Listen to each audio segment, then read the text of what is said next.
It's very interesting to use nature to evoke our internal states and to realize that each of these states is valid. And it's not that one is best, that one is resilience. Resilience comes from the ability to navigate these states. Once you really understand yourself as an organic being, as a natural being, then you understand that there is things in nature which serve not only cognitively as instructional for us, but also experientially.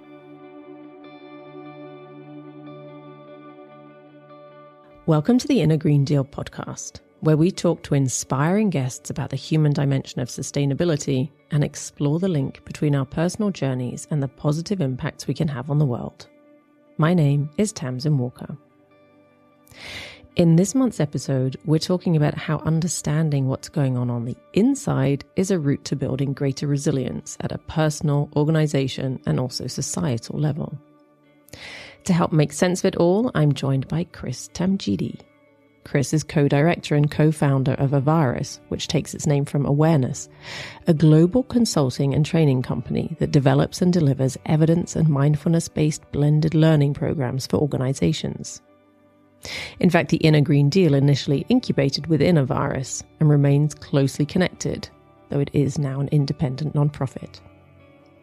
With a focus on mindfulness, enlightened leadership, and understanding cause and effect, Chris has notched up more than 25 years working in business consulting, leadership development, mindfulness practices, and change management. Drawing on that experience and knowledge, he's now co-authored a book which is due out in July. The Resilient Culture: How Collective Resilience Leads to Business Success explores the common view of what resilience is and how it can become woven into the fabric of an organization. Welcome, Chris. It's a pleasure to have you on the Inner Green Deal podcast. Good morning. So I'd like to start by asking you a question that goes to everyone who comes onto the podcast. And it's all about place and whether there's a place that was particularly important or dear to you while you were growing up, possibly a place in nature. So my mother's side of the family is from Austria, and I grew up in Asia, but we spent every summer in Austria. So I grew up sometimes in the tropics. I lived in Dubai for 6 years, and Dubai, in the summer was in some sense a dystopian version of what the future might be. It was 48 degrees and hot, and the weather report was always exactly the same. It'll be hot tomorrow. And so in contrast, going to Austria every summer was really like connecting to an oasis. And in particular, we often visited a lake in the southern parts of Austria. So that was something that's very precious to me, connecting to kind of a healthy, nurturing, natural environment. That was a very important part of my life, which stayed with me. I have a strong connection to nature. That's nice. So resilience. That's the topic of our talk today. And it is something that we've discussed before on the podcast, but it's a big topic and there's certainly scope to talk about it more than once. And actually recording as we are the day after the European elections, it feels like a very pertinent thing to be discussing. But before we get into it too deeply, I wonder if you could just start by giving me your nutshell version of what resilience is and maybe where it comes from. Yeah, so I think that there's a lot of misunderstanding about resilience, especially in our world, which has somewhat of a mechanistic view of things. We view resilience as a quality of endurance, toughing it out, bouncing back. What I find very important is to dissolve that myth. That's a misunderstanding. And instead to help people understand that resilience is the ability to actually change your own state, to navigate through different states in response to external stressors, external situations. And in particular, we speak a lot about this in our work and in our book, is the ability to actually go through 4 different inner zones and to be able to vary those. So it's moving away from stressed to a growing zone, perhaps, or to a regenerating zone, or also to a zone of letting go or letting be. So these are 4 zones that kind of exist in our inner experience. Mm-hmm. And resilience is the ability to actually navigate that. Right. So taking from that, would you say definitively then that it's something that is cultured on the inside, that begins on the inside? Well, I think it doesn't have to necessarily begin on the inside, but it does have to show up on the inside. Okay, so I think I'm too much of a scientist. I studied physics, right, to not always look for fundamental causality. So when we talk about stress, what is stress?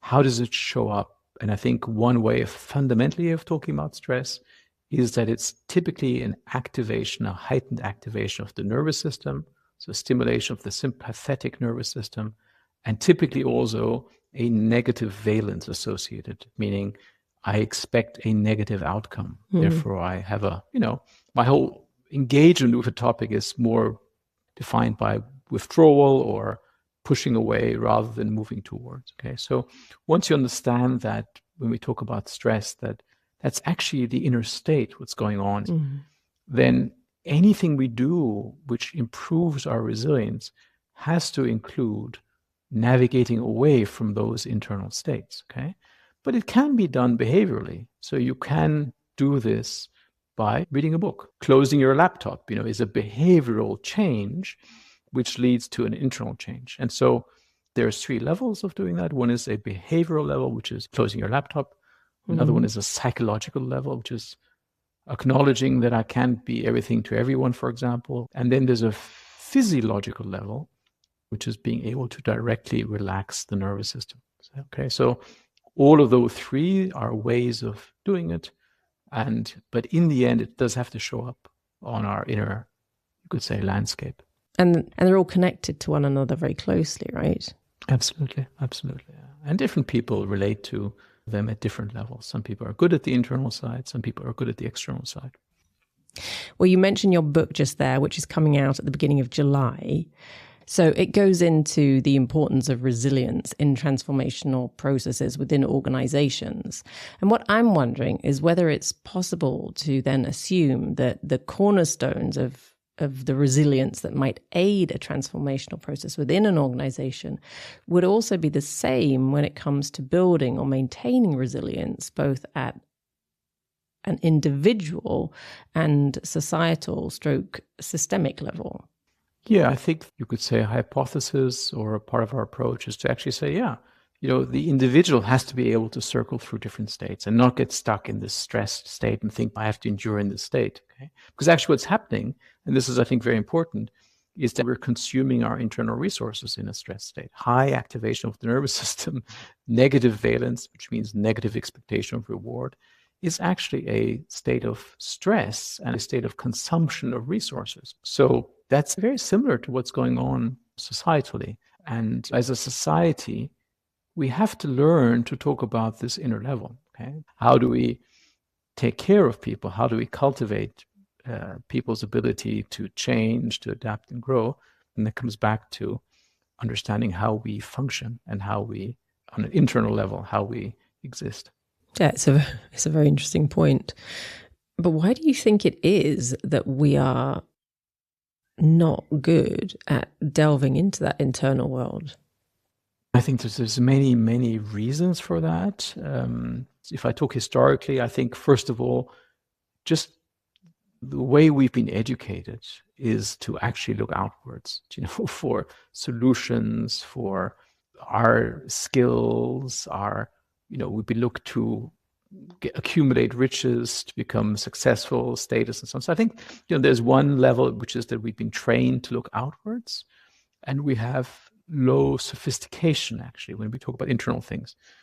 And connected to that, the more stress people get, the more their actual internal awareness shuts down. It's very interesting that stress leads to a downregulation of the felt sense of our ability to sense our internal states and also to regulate. So I think there are these 2 things which are existent, that in general we have learned to look outwards, have high degree of sophistication about solving problems through technological and through other things, low degree of sophistication about internal regulation. And then, of course, we're stressed.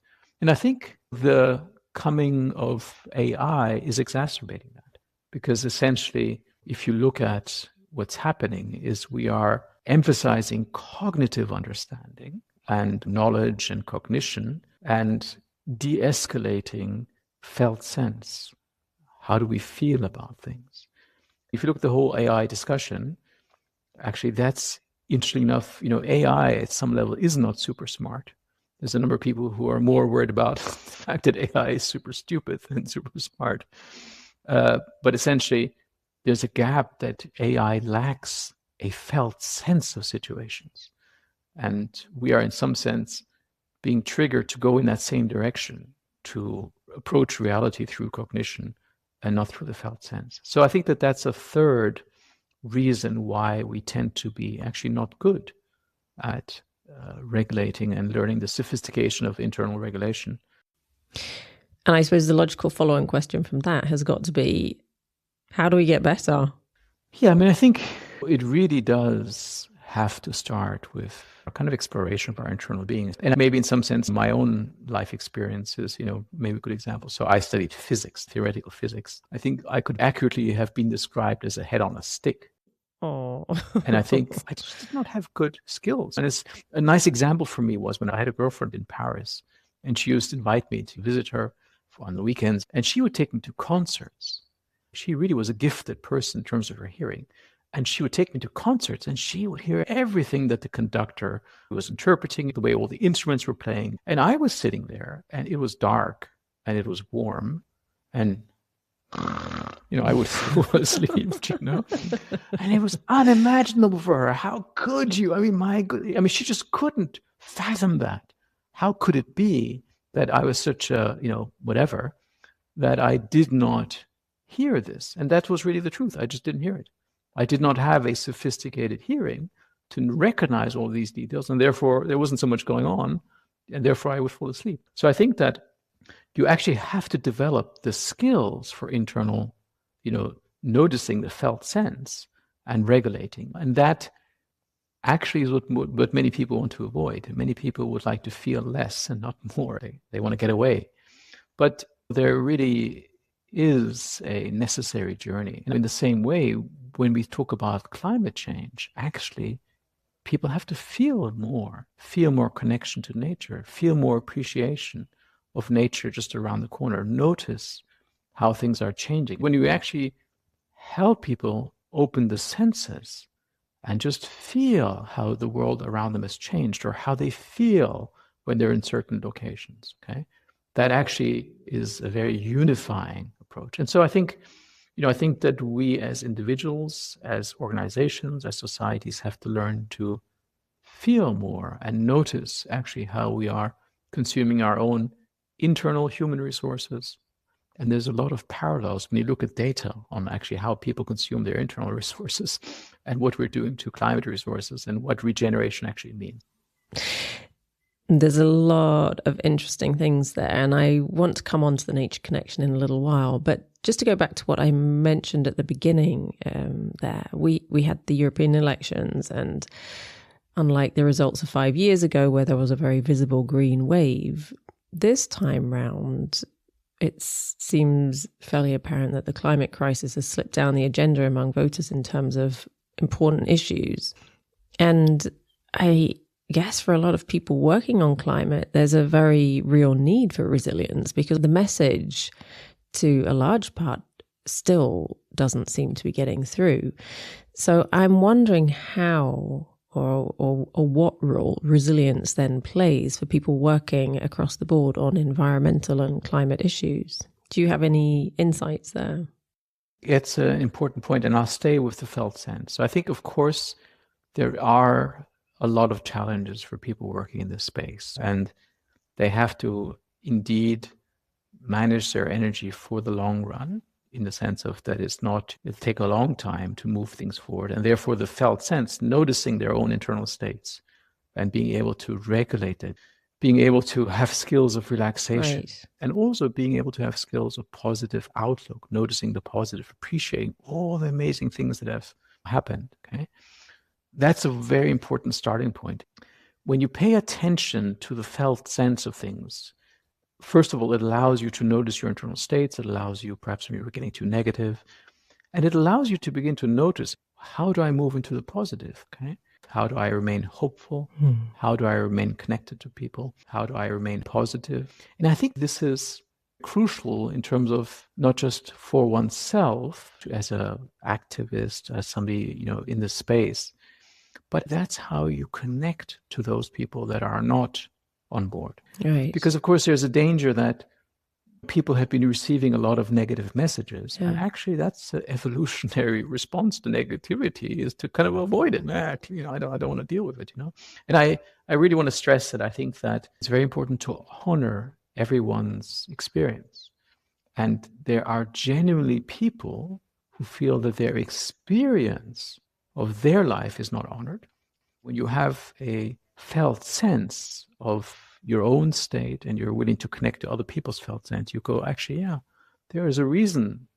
There's a felt reason why people are making these choices. It isn't all illogical. That actually it does, from this felt sense point of view, it makes sense. Okay, so I think that that's a very important journey. That the felt sense is first very important for you to learn to regulate your own internal state. Notice, okay, my goodness, I am quite negative. How do I cultivate the positive? How do I connect to people? How do I remain positive? And when you begin to tune into that, you begin to actually realize, oh yeah, as a whole climate movement, we have to do that too. We have to both connect to the positive and also connect to people's experience.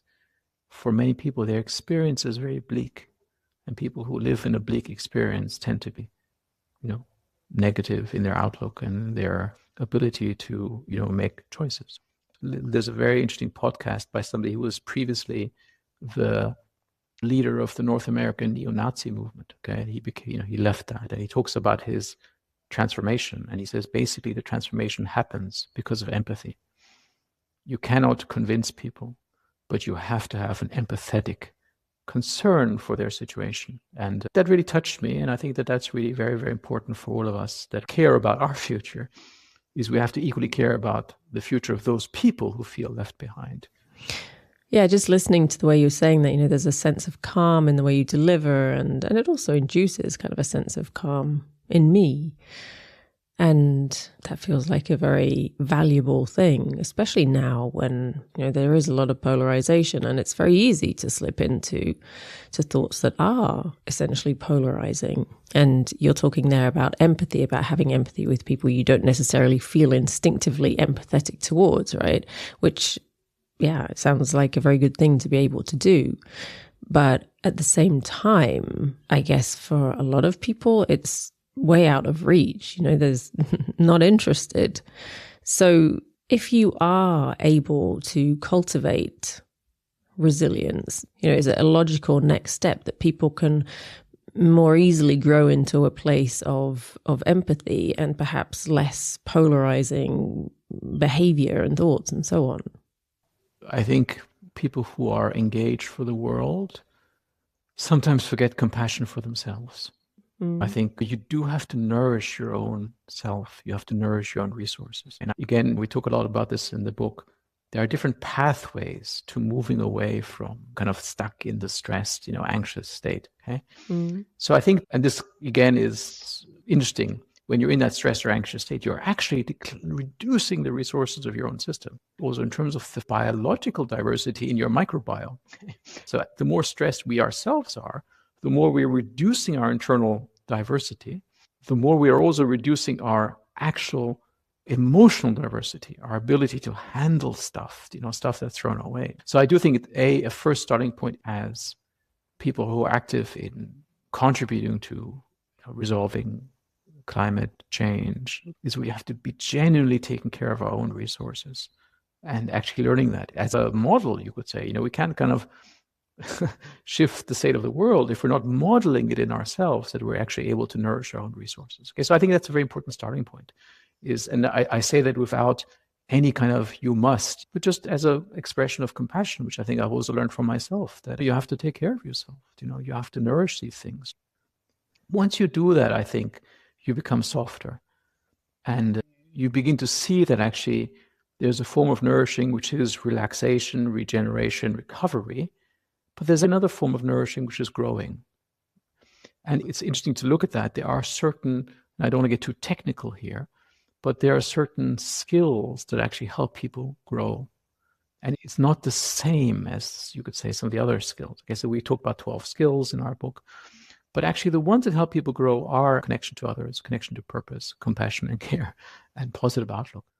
The fact that I understand that is one thing, but I actually have to practice it. I have to kind of have it show up in my life.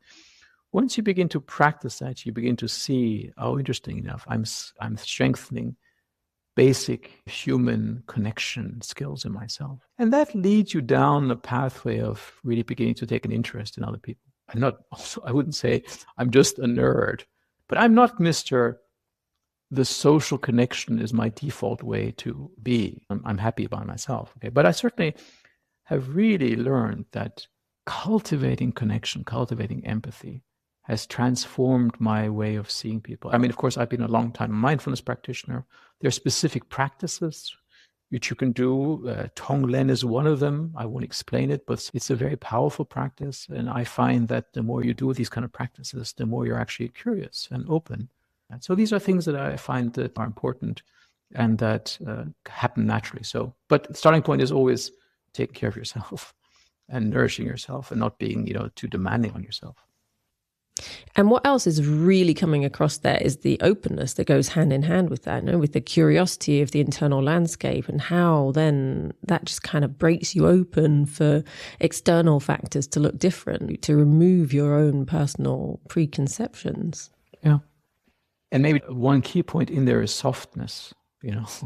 Many people think I have to be hard, but actually softness means that you feel more, that you're more touched and tickled by the world.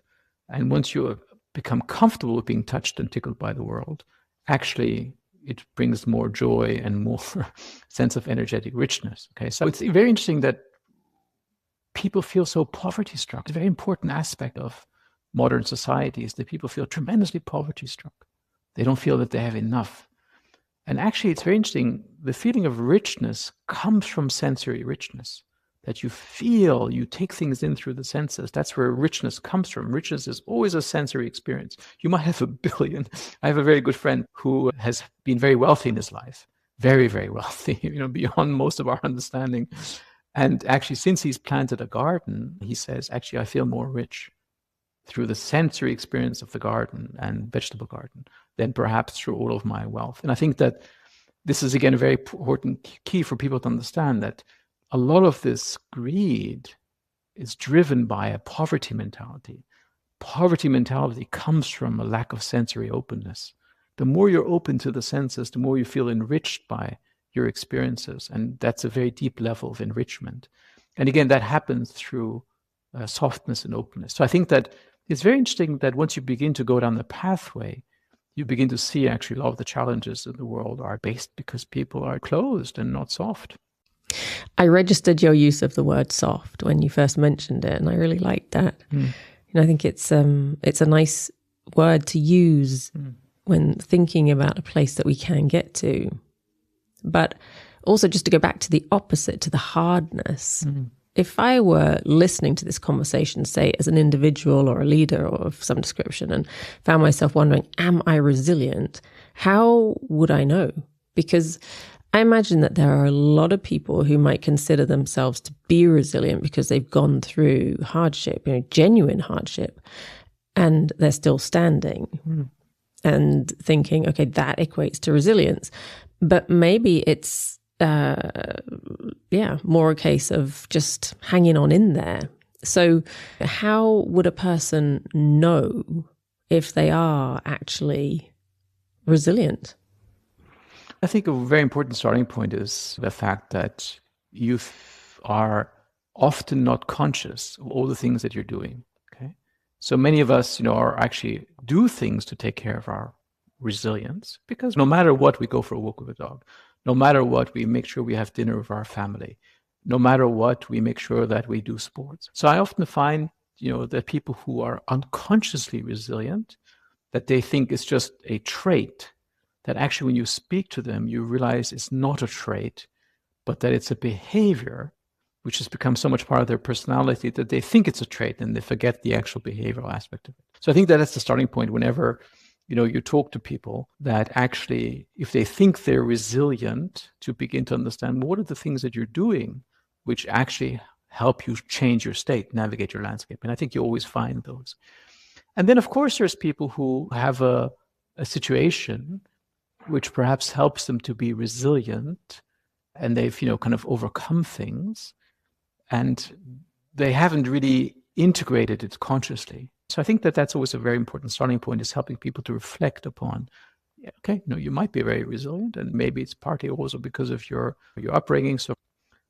But I think that the journey always is, if you like to increase your resilience, it's always a journey of learning skills and behaviors. So I think that, once people are willing to see it as a conscious process rather than just as a trait or whatever else, then you can help them on a journey to kind of cultivate that and learn this. And that's a very enriching journey, I think, which everyone then appreciates. Thank you for that. And I feel like it's time for us now to get back to nature.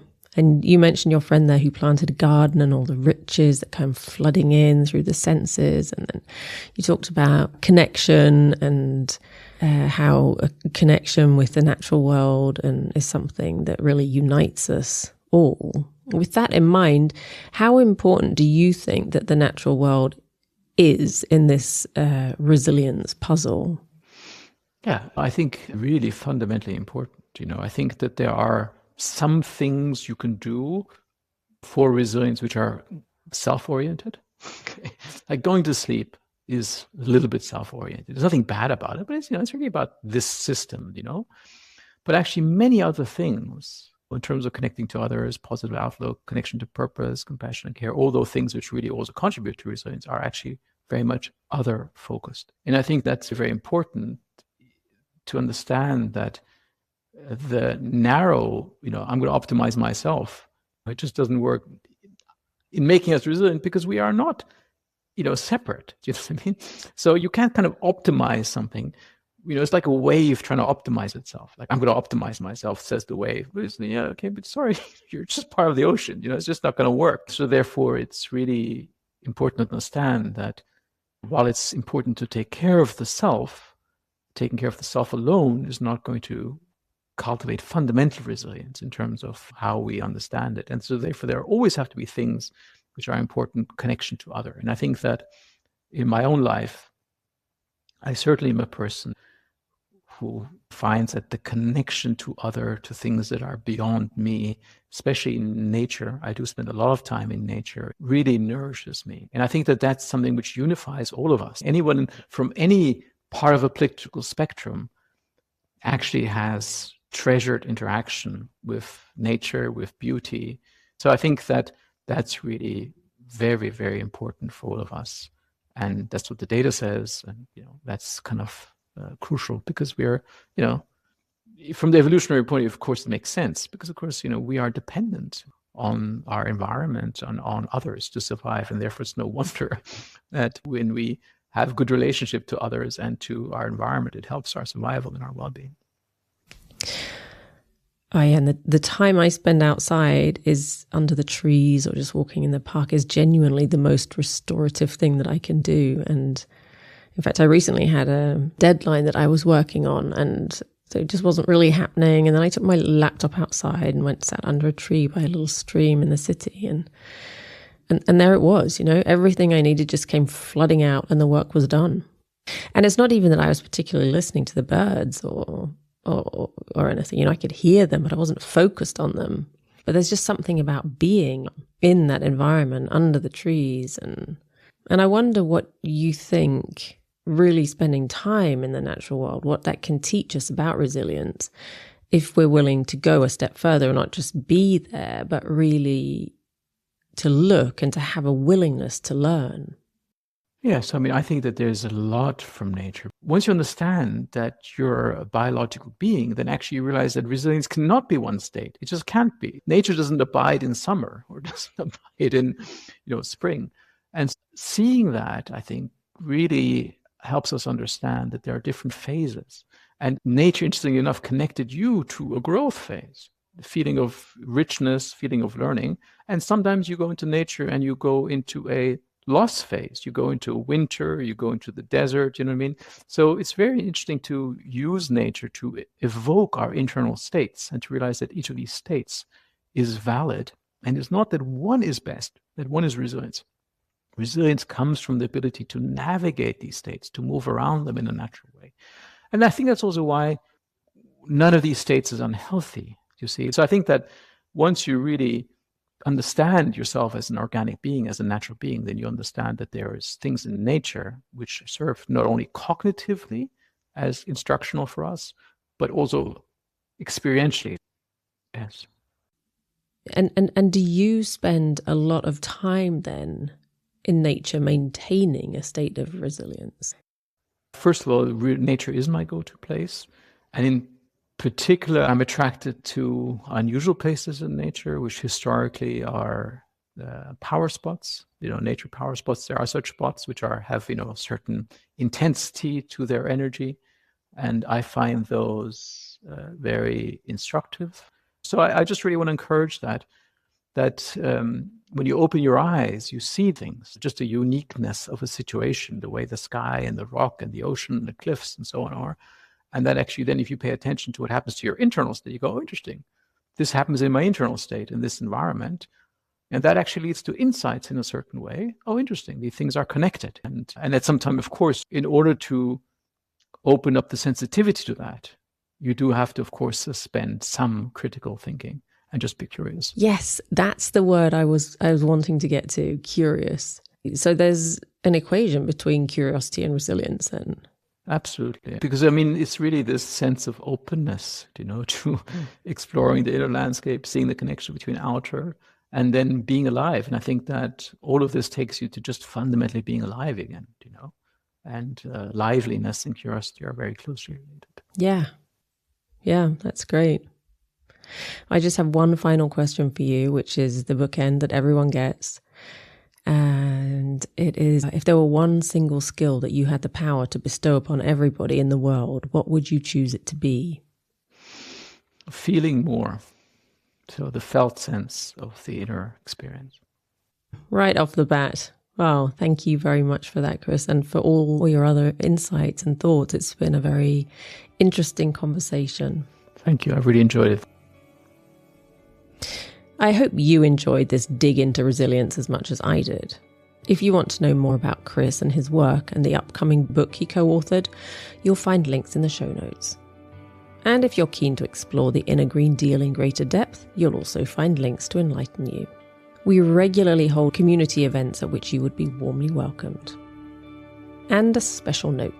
In the 4 years since it's been running, the Inner Green Deal podcast has been entirely self-funded, and we are committed to keeping it that way, which means commercials free. And to live up to this ambition, we're inviting you to support us. Every contribution, however small, genuinely makes a difference and allows us to continue sharing inspiring stories that highlight how understanding what's happening on the inside can help in tackling the climate crisis. If you'd like to donate, head to the show notes for the relevant link. I thank you for your generosity and for your interest in the work of the Inner Green Deal.